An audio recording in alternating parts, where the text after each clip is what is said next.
Oi, gente, tudo bom? Hoje eu quero falar com vocês sobre os processos de uma composição de 3D, tá? Mas não somente o 3D, e sim relacionado à contagem das horas, como a gente faz para contabilizar de uma forma mais correta o tempo que nós levamos para desenvolver essas tarefas, tá? Por quê? Quando geramos orçamentos, a gente sempre tem várias tarefas, né, dentro de um projeto completo que precisam ser contabilizadas. Então, é tempo de reunião, tempo de atendimento ao cliente, visitas em obra, o projeto mesmo em si, tudo isso a gente contabiliza.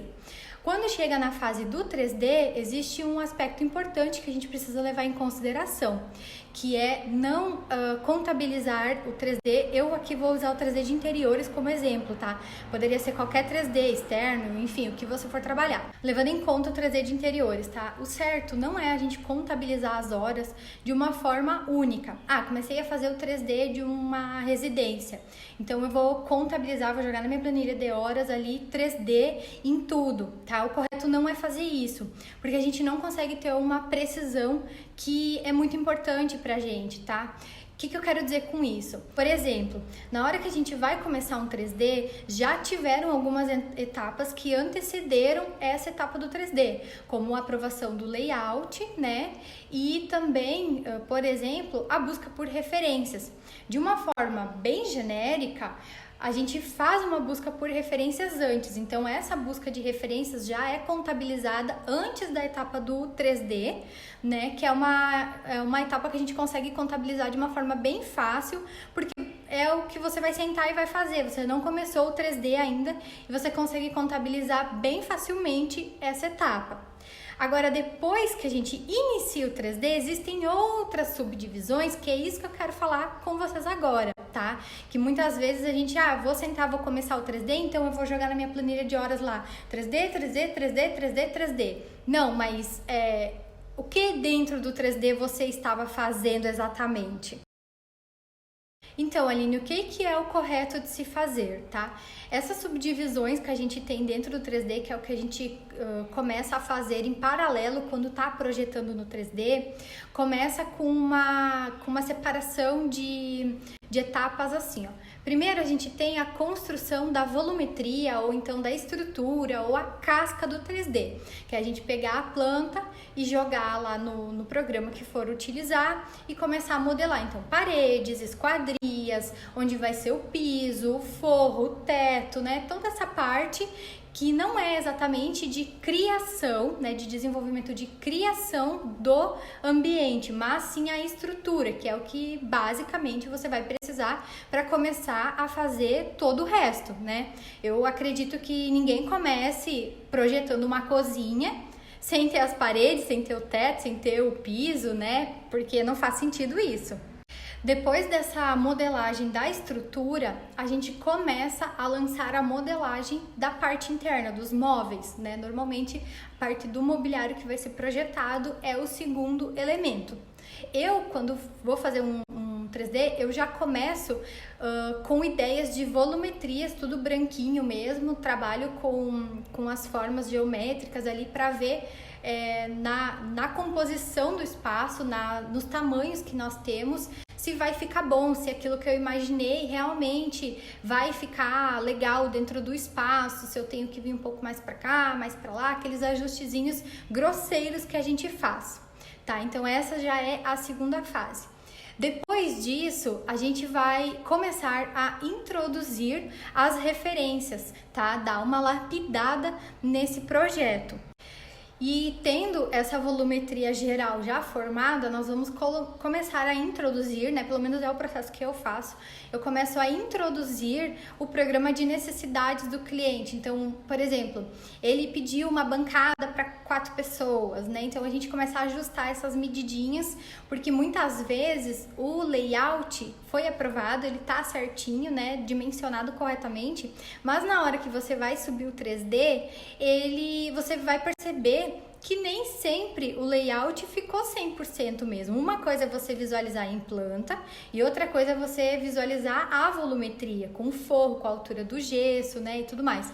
Então, esse ajuste é feito em seguida dessa etapa, tá? Feito isso, o que acontece? Quando a gente faz essa volumetria, quando a gente tá com o programa de necessidades do cliente ali lançado já, a gente vai perceber que muitas vezes, na maioria das vezes, as referências que nós tínhamos antes não nos servem mais, já não são suficientes. Porque uma coisa é o que a gente vê na referência, outra coisa é isso aplicado dentro do nosso espaço, porque na maioria das vezes o espaço é totalmente diferente, as medidas são diferentes, então não vai causar o mesmo efeito que a gente está visualizando na imagem. Então, existe uma segunda etapa dentro do 3D, que é uma busca novamente por outras referências que aí sim vão nos alimentar para dar sequência ao 3D. Só que quando você para fazer essa busca por referências, você não para o seu horário ali, meia hora que você parou para buscar referência, você não vai parar para contabilizar isso na sua planilha. E outra busca também que a gente não para contabilizar de uma forma separada dessa modelagem são as referências dos equipamentos, dos eletros, né, de tudo que o cliente vai ter. Por exemplo, de novo, usando o exemplo da cozinha, a gente vai normalmente ter uma lava-louça, vai ter cuba, vai ter fogão, vai ter forno, vai ter micro-ondas, coifa, depurador, enfim, geladeira, tem uma infinidade de coisas que a gente precisa saber as medidas, saber o jeito de instalar, tá? Não adianta só a gente saber qual marca vai ser, porque muda muito de uma marca para outra. Então, nós precisamos sim fazer essa pausa no 3D para alimentar essas informações, saber quanto eu preciso deixar de espaço, quais são as instalações, né? O que precisa de estrutura para receber esses ponto elétrico, ponto hidráulico, saída de água, né? Tudo isso precisa ser feito nesse intervalo. E depois disso tudo, a gente ainda conta muitas vezes com o cliente nos pedindo para adicionar coisas, então a gente ainda vai ter que parar, fazer novas buscas. Às vezes, esse programa de necessidades vai nos pedir de novo novas referências, porque você vai ver que não ficou bom. Então, referências é uma coisa que a gente está sempre parando para buscar uma imagem para ver como instala, como fica, qual é o efeito, né? Como que monta, enfim, é uma infinidade, é um trabalho bem complexo.